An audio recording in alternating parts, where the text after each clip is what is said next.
ఉత్తరాఖండ్లోని అల్మోరా జిల్లాలో ప్రయాణికులతో వెళ్తున్న బస్సు లోతైన లోయలో పడిపోవడంతో 7గురు మృతి చెందారు.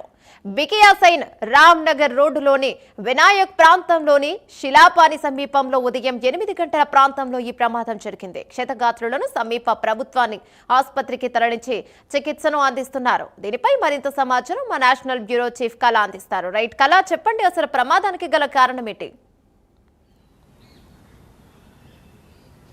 యమునా, దాదాపు మనకు ఉత్తరాఖండ్లో దాదాపు ఈ మధ్యలో మనకు ఒకవైపు బస్సు ప్రయాణాలు అనుకోవచ్చు, తర్వాత రైలుకు సంబంధించినటువంటి యాక్సిడెంట్లు ప్రతిరోజు కూడా చూస్తూనే ఉన్నాం. కానీ మరొకటి ఈరోజు ఉదయం ఉత్తరాఖండ్లో ఘోర బస్సు ప్రమాదము. దాదాపు ఈ ఘటనలో చాలామంది స్పాట్లో కొంతమంది మరణించారు, మరికొంతమంది పరిస్థితి కూడా చాలా క్లిష్టంగా ఉంది అన్నటువంటిది కీలకమైనటువంటి సమాచారం.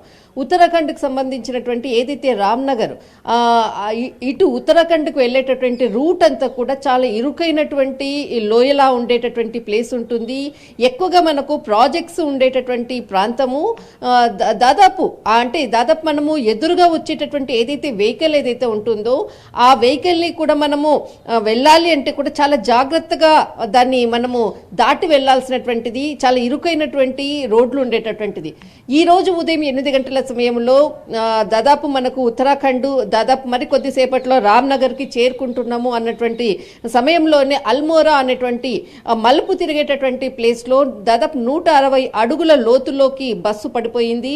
దీనికి సంబంధించినటువంటిది కొద్దిసేపట్లో ఆ చుట్టుపక్కల లోయకు దగ్గరగా ఉండేటటువంటి విలేజెస్ రామ్నగర్, అల్మోరా, తర్వాత చాలా చిన్న చిన్న గ్రామాలు, ఆ గ్రామాల్లో ఉండేటటువంటి పెద్ద భారీ శబ్దం వినపడడంతో ఒక్కసారిగా గ్రామ ప్రజలందరూ కూడా ఆ ప్రాంతానికి చేరుకునేటటువంటి, ఎందుకనంటే లోయ అంటే దట్టమైనటువంటి చెట్లు, తర్వాత బండరాళ్లతో ఉండేటటువంటి ప్రాంతం అంతా కూడా, ఈ ప్రాంతం అంతా కూడా ఉన్నటువంటి పరిస్థితి. అయితే దీనికి సమాచారం అందగానే వెంటనే పోలీసులకు కూడా సమాచారం ఇవ్వడం జరిగింది. ఎన్డీఆర్ఎఫ్ బృందాలు, ఎస్డీఆర్ఎఫ్ బృందాలు కూడా అక్కడికి చేరుకొని లోయలో పడినటువంటి వాళ్ళని వెంటనే ఎవరైతే అక్కడ క్షతగాత్రులు అనుకోవచ్చు వాళ్ళని అక్కడి నుంచి తీసేటటువంటి ప్రయత్నం చేశారు. దాదాపు అతి కష్టం మీద ఒక 2 గంటల తర్వాతనే వాళ్ళని కొంతవరకు తీసేటటువంటి ప్రయత్నం చేశారు. కానీ అంతలోపలనే అక్కడ స్పాట్లోనే దాదాపు 7 మంది మరణించారు. దాదాపు 12 మందికి పైగా కూడా చాలా క్లిష్టంగా వారి పరిస్థితి ఆరోగ్య రీత్యా కూడా చాలా క్రిటికల్ పొజిషన్ ఉంది అన్నటువంటిది అందుతున్నటువంటి సమాచారం. వారిని వేరే హాస్పిటల్కి కూడా తరలించారు.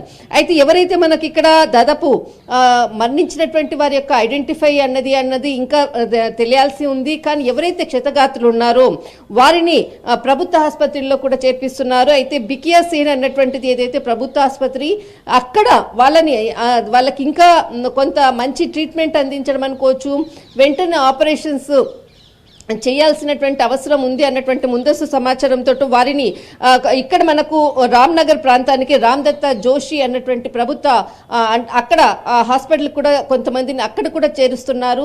కానీ చాలా మట్టుకు కూడా చాలా మంది ఇప్పటి వరకు అందుతున్నటువంటి సమాచారం ప్రకారంగా దాదాపు 11 మందికి కొంత క్రిటికల్గా ఉంది అన్నటువంటిది సమాచారం అందుతుంది. కానీ ఏదైతే ఇది శీలాపాని అన్నటువంటి ఏదైతే అంటే మలుపు తిరిగేటటువంటి రోడ్డు దగ్గర జరిగినటువంటి ప్రమాదము, అక్కడ ఏదైతే అంటే డ్రైవరు, అక్కడ కండక్టర్ ఎవరైతే ఇద్దరు కూడా క్షేమంగానే ఉన్నారు అన్నటువంటిది కూడా పోలీసులు ఇచ్చినటువంటి సమాచారము.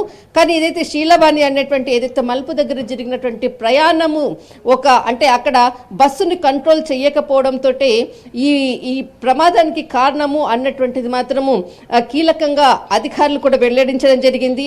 కానీ ఇది అల్మోరా జిల్లాలో జరగడము, తర్వాత అక్కడ ఉండేటటువంటి వాళ్ళందరూ కూడా సహాయ సహకారాలతోటి ఎవరైతే వెంటనే వచ్చి ఆ లోయలో ఉన్నటువంటి వాళ్ళని రక్షించేటటువంటి ప్రయత్నం ఒకవైపు చేయడంతో అంటే క్షతగాత్రులను వెంటనే వేరే ప్లేస్కి తీసుకెళ్లడానికి కూడా చాలా సహాయం చేసినటువంటి సందర్భం అని చెప్పవచ్చు.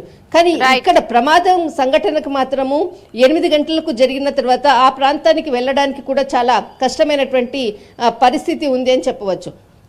రైట్, థ్యాంక్ యూ కళ.